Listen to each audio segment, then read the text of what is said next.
अब आप राकेश कुमार सिंह से प्रादेशिक समाचार सुनिए। पहले मुख्य समाचार।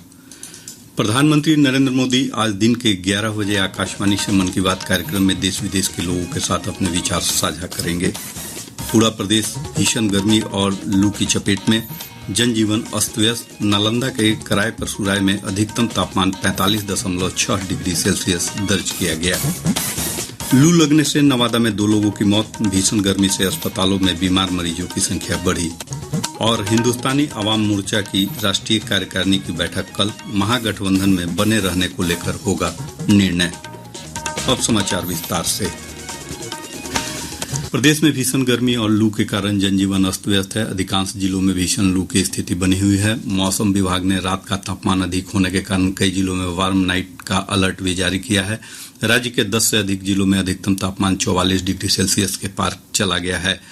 नालंदा, गया, नवादा, शेखपुरा, औरंगाबाद, कैमूर, पटना, रोहतास सबसे गंभीर हैं। बिहार मौसम सेवा केंद्र के अनुसार नालंदा जिले में कराय परसुराय में तापमान 45 डिग्री सेल्सियस से अधिक दर्ज किया गया। यहाँ का अधिकतम तापमान 45.6 डिग्री सेल्सियस रहा। मौसम विज्ञान केंद्र पटना की वैज्ञानिक नेहा कुमारी ने बताया कि अगले 2 दिनों तक राज्य में भीषण गर्मी से राहत के आसार नहीं हैं।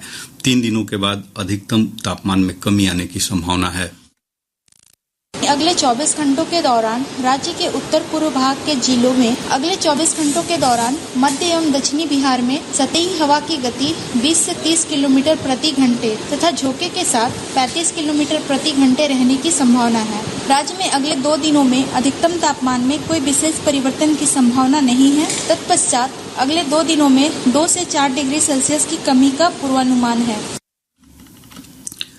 इधर लगातार पड़ रही भीषण गर्मी और लू के कारण राज्य में बीमार लोगों की संख्या बढ़ी है। लू लगने से पिछले 24 घंटों में कई जिलों में लोगों की मौत की कई खबर है।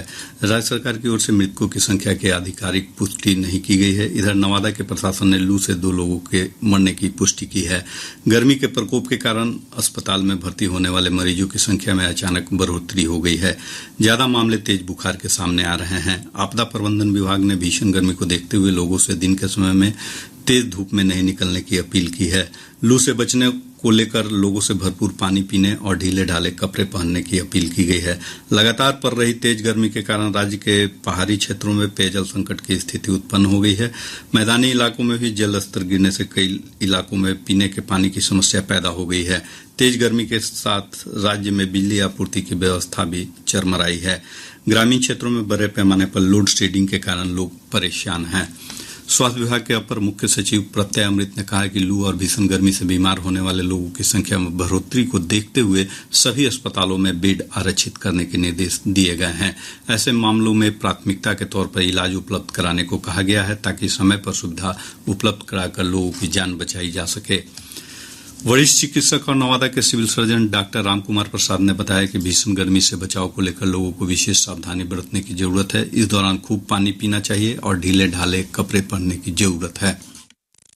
खूब तभी घर से बाहर निकले, ठंड में रहें, ढीला ढाला कपड़ा पहने, प्रचुर मात्रा में पानी लेते रहें। ठंडा पानी नहीं, बहुत गर्म लग गया तो ठंडा पानी पिए, रूम टेम्परेचर का ही पानी। और एजुकेट अपना इलेक्ट्रोलाइट बैलेंस बनाने के लिए पानी भरा लेते रहें, वायरस भी लें, लेकिन कभी पानी जल ही जीवन वाली बात इसमें है। भीषण गर्मी का प्रकोप आम की फसल पर भी देखे जा रहे हैं। मुंगेर जिले में आम की बड़े पैमाने पर पैदावार होती है, लेकिन इस बार बारिश नहीं होने से तेज हवा के कारण और गर्मी के प्रकोप से आम की फसल प्रभावित हुई है। आम उत्पादक मोहम्मद इम्तियाज कहते हैं सही मूल्य नहीं मिल रहा है। हिंदुस्तानी आवाम मोर्चा की राष्ट्रीय कार्यकारिणी की बैठक कल पटना में आयोजित होगी। पार्टी के संरक्षक और पूर्व मुख्यमंत्री जीतन राम मांझी ने कहा है कि राष्ट्रीय कार्यकारिणी की बैठक में महागठबंधन के साथ बने रहने या उससे अलग होने पर औपचारिक रूप से निर्णय लिया जाएगा। श्री मांझी ने कहा कि एनडीए के साथ संबंधों पर विमर्श किया जाएगा।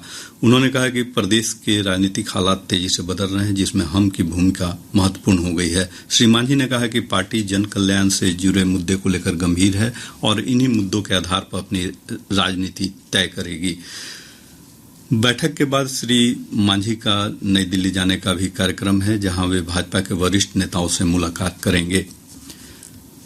केंद्र की नरेंद्र मोदी सरकार के 9 वर्ष पूरा होने पर भाजपा द्वारा पटना में आयोजित संयुक्त मोर्चा सम्मेलन में प्रदेश अध्यक्ष सम्राट चौधरी ने मुख्यमंत्री नीतीश कुमार पर बिहार के विकास की उपेक्षा करने का आरोप लगाया। श्री चौधरी ने कहा कि बिहार में नीतीश कुमार ने केंद्र को पैसा लौटा दिया। उन्होंने कहा कि हमारा हिस्सा था पानी के लिए 50,000 करोड़ रुपया, लेकिन श्री कुमार ने लेने से इनकार कर दिया। पटना में अगले कुछ दिनों में G20 श्रमिक समूह का शिखर सम्मेलन आयोजित होना है। 22 और 23 जून को यह कार्यक्रम आयोजित होगा। इस दौरान श्रम क्षेत्र में प्रगति और अन्य मुद्दों पर चर्चा होगी। देश विदेश से आ रहे प्रतिनिधियों को बिहार की विरासत, संस्कृति, खान पान और अन्य खासियतों के बारे में जानने का मौका मिलेगा। पटना के युवाओं का मानना है कि भारत को G20 की मेजबानी मिलना बहुत बड़ी उपलब्धि है। जैसे कि G20 लेबर सबमिशन मीटिंग में हम लोगों को जो मौका मिल रहा है बिहार को, वो हमारे लिए बहुत ज्यादा गर्व की बात है। हम लोग जो है अपने बिहार के वुमेन एम्पावरमेंट के बारे में हम लोग बता सकते हैं। जिनको नहीं मालूम है इसके बारे में कि हम लोग का बिहार के वुमेन जो है और भी एम्पावर हो रहे हैं पहले से। हम लोगों के जो हेरिटेज साइट हैं उनको और भी प्रमोट करने का मौका मिल सकता है और हम लोग का एग्रीकल्चर को भी हम लोग प्रमोट कर सकते हैं। बिहार में G20 के तहत हो रहा है लेबर एंगेजमेंट समिट। इसमें बिहार को खुद को शोकेस करने का एक बहुत अच्छा मौका मिला है। जैसे मिसकंसेप्शंस बहुत हैं बिहार के बारे में, लोग अपने मन में बहुत सारे स्टीरियोटाइप्स रखते हैं। तो अब यहाँ के हेरिटेज को, यहाँ के क्विजीन को, यहाँ के कल्चर को प्रमोट करने का ये एक बहुत बड़ा और गोल्डन अपॉर्चुनिटी है। India can do well in it. उपराष्ट्रपति जगदीप धनखड़ ने नागरिकों से जल संरक्षण को अपने दैनिक जीवन का अभिन्न अंग बनाने की अपील की है। वे नई दिल्ली में चौथे राष्ट्रीय जल पुरस्कार प्रदान करने के अवसर पर बोल रहे थे। श्री धनखड़ ने 3R रिड्यूज, रीयूज और रिसाइकिल के प्रति वचनबद्धता के माध्यम से तालाबों जैसे जल संचयन के पारंपरिक ढांचों को नया रूप देने का आह्वान किया। इस अवसर पर उपराष्ट्रपति श्री धनखड़ ने विभिन्न श्रेणियों में राष्ट्रीय जल पुरस्कार प्रदान किए। बेगूसराय स्थित बरौनी NTPC विद्युत संयंत्र को उद्योग श्रेणी में सर्वश्रेष्ठ संस्थान का पुरस्कार मिला है। वहीं बिहार को आंध्र प्रदेश के साथ संयुक्त रूप से सर्वश्रेष्ठ तीसरे राज्य का पुरस्कार भी प्रदान किया गया। केंद्रीय मंत्री डॉक्टर जितेंद्र सिंह ने कहा है कि प्रधानमंत्री नरेंद्र मोदी के कुशल नेतृत्व में भारत ने पूरी तरह से डिजिटल प्लेटफॉर्म कोविन के माध्यम से 220 करोड़ कोविड वैक्सीन की खुराक देकर दुनिया को हैरान कर दिया था, जिसकी कल्पना भी विकसित पश्चिमी देशों द्वारा नहीं की गई थी। डॉक्टर जितेंद्र सिंह निःशुल्क telemedicine startup mobile camp doctor on wheels का शुभारंभ करते हुए कहा कि सेवाओं की गुणवत्ता, डॉक्टरों, यात्रा की दूरी, परामर्श और उपचार का खर्च जैसी सभी 3 बाधाओं का इस सुविधा के माध्यम से कुशलतापूर्वक हल किया जा रहा है। पूर्वी क्षेत्रीय परिषद की अस्थायी समिति की 13वीं बैठक आज पटना में संपन्न हुई। बैठक में प्रत्यक्ष लाभ अंतरण, fast track special court, Daniyawan Barbigha Sheikhpura rail line का निर्माण समेत राज्य से संबंधित अनेक मुद्दों पर चर्चा हुई।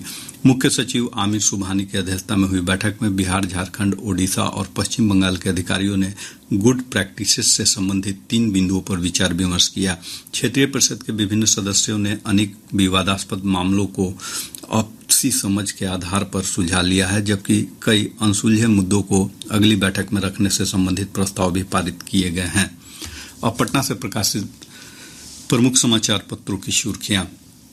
आज के सभी समाचार पत्रों ने अलग अलग खबरों को प्रमुखता से प्रकाशित किया है। हिन्दुस्तान ने भीषण गर्मी से जुड़ी खबर को शीर्षक बनाते हुए लिखा है, कहर 24 घंटे में गर्मी से बीमार 35 मरीजों की मौत। दैनिक जागरण ने भी मौसम से जुड़ी खबर को प्रमुखता देते हुए लिखा है, 17 दिनों से झुलसा रही गर्मी, 19 के बाद राहत की उम्मीद। दैनिक भास्कर ने स्वास्थ्य से जुड़ी खबर को प्रमुखता देते हुए लिखा है, हार्ट अटैक, IGIC और PMCH में रविवार को नहीं होती एंजियोग्राफी, एंजियोप्लास्टी, सिर्फ दवा से इलाज। प्रभात खबर ने पूर्वी क्षेत्रीय परिषद की बैठक को सुर्खी बनाते हुए लिखा है, बिहार के स्मार्ट प्रीपेड मीटर योजना को लागू करेंगे झारखंड, ओडिशा व बंगाल। दैनिक आज की सुर्खी है, स्नातक कोर्स पर राज्यपाल, शिक्षा मंत्री आमने सामने। और अब अंत में मुख्य समाचार एक बार फिर। प्रधानमंत्री नरेंद्र मोदी आज दिन के 11 बजे आकाशवाणी से मन की बात कार्यक्रम में देश विदेश के लोगों के साथ अपने विचार साझा करेंगे। पूरा प्रदेश भीषण गर्मी और लू की चपेट में, जनजीवन अस्त व्यस्त। नालंदा के कराय परसुराय में अधिकतम तापमान 45.6 डिग्री सेल्सियस दर्ज किया गया। लू लगने से नवादा में 2 लोगों की मौत, भीषण गर्मी से अस्पतालों में बीमार मरीजों की संख्या बढ़ी। और हिंदुस्तानी आवाम मोर्चा की राष्ट्रीय कार्यकारिणी की बैठक कल, महागठबंधन में बने रहने को लेकर होगा निर्णय।